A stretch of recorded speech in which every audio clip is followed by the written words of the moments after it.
প্রথমেই বলছি সবাইকে সরি, আমার ভিডিওটা ছাড়তে অনেক লেট হয়ে গেল।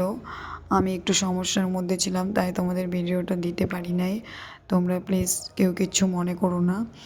এখন আমরা সকাল সকাল সবাই উঠে গেছি ঘুম থেকে।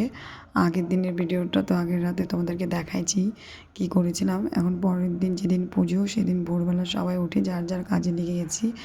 এদিকে বোন ঠাকুর ঘর গোছাচ্ছে, এদিকে দিদি ভোগের রান্না সব রেডি করছে, এদিকে পুজোতে সবাই প্রসাদ খেতে আসবে তার আয়োজন করা হচ্ছে, ফ্রাইড রাইসের রেডি হচ্ছে রান্না বান্না। এদিকে ফল টল কেটে দিল দিদি অল্প, এদিকে আলু সিদ্ধ দেখো হাঁড়িতে বসানো হয়ে গেছে, আলুর দম হবে। ব্রাহ্মণ চলে এসেছে, পুজো আমাদের মোটামুটি গোছানো হয়ে গেছে, ব্রাহ্মণ চলে এসেছে, পুজোও শুরু করে দিয়েছে। আমাদের আরতি হয়ে গেল, এখন যজ্ঞ হবে। আমরা সবাই পুজোতে বসে গেছি। তো আমাদের বাড়িতে প্রত্যেকবারই বাবা বিশ্বকর্মার পুজো হয়।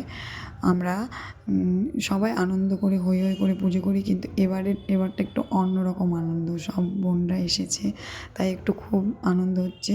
আর এদিকে দেখো পুজোর শেষের পরে শালি আর জামাইবাবু ইয়ার্কি করছে, একটু মজা করছে।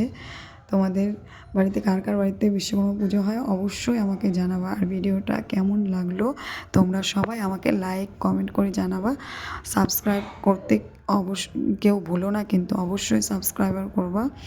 আর আমার পাশে সবাই এইভাবে থাকবা, আর আমাকে সবাই তোমরা এভাবে ভালোবেসো।